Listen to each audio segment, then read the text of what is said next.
Big boss season 7 ഇന്ന് ലാലേട്ടൻ്റെ എപ്പിസോഡിൽ ലാലേട്ടൻ ചോദിക്കുന്നുണ്ട്, ആദില, നൂറ, ജിസേലി ഇവർ 3 പേരിലും ആര് ക്യാപ്റ്റൻ ആയി കഴിഞ്ഞാലാണ് നിങ്ങൾക്ക് കൂടുതൽ ഇഷ്ടമെന്ന് ചോദിക്കുന്നുണ്ടോ? എല്ലാവരോടും ചോദിക്കുന്നുണ്ട്. അപ്പോൾ അനുമോളോട് ചോദിച്ചപ്പോൾ അനുമോൾ പറയുന്നുണ്ട്, ഇവരിൽ 3 പേരിൽ ആരായി കഴിഞ്ഞാലും ലാലേട്ടൻ ഈ വീട് നല്ല രീതിയിൽ കൊണ്ടുപോകാൻ പറ്റിയാൽ മതി ഇവർക്ക്. ആദ്യമൊക്കെ ഇവർ പറയും, എല്ലാവരും പറയും അത് ചെയ്യും ഇത് ചെയ്യും എന്നൊക്കെ, പിന്നെ ക്യാപ്റ്റൻ ആയി കഴിഞ്ഞാൽ ഒന്നും ചെയ്യില്ല. അപ്പോൾ ലാലേട്ടൻ ചോദിക്കുന്നുണ്ട്, ആദില അനുമോളുടെ ബെസ്റ്റ് ഫ്രണ്ട് അല്ലേ എന്ന്. അപ്പോഴേക്കും ആദില പറയുന്നുണ്ട്, ആ ലാലേട്ടാ, പക്ഷേ അവളത് സമ്മതിക്കില്ല. അപ്പോൾ അനുമോൾ പറയുന്നുണ്ട്, അതുകൊണ്ടല്ല ലാലേട്ടാ, ശരിക്കും ഇവരൊന്നും ചെയ്യില്ല. എൻ്റെ സുഹൃത്തൊക്കെ തന്നെയാണ്, ആദില എൻ്റെ സുഹൃത്താണ്. പക്ഷേ ഇവർ ക്യാപ്റ്റൻ ആയിക്കഴിഞ്ഞാൽ ഇവർ പല കാര്യങ്ങളും ചെയ്യില്ല എന്ന് തന്നെയാണ് എനിക്ക് തോന്നുന്നത് ലാലേട്ട എന്ന് പറയുന്നുണ്ട്. എന്താണെങ്കിലും കണ്ടറിയാമെന്ന് പറയുന്നുണ്ട്. എന്താണെങ്കിലും ബിഗ് ബോസ് വീടിൻ്റെ ഈ ഒരാഴ്ചത്തെ ക്യാപ്റ്റനായിട്ട് വന്നിരിക്കുന്നത് ആദില തന്നെയാണ്.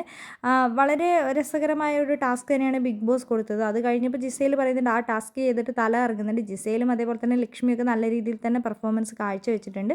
എന്താണെങ്കിലും ആദിലയാണ് ബിഗ് ബോസ് വീടിൻ്റെ അടുത്ത ക്യാപ്റ്റനായി എത്തിയിരിക്കുന്നത്.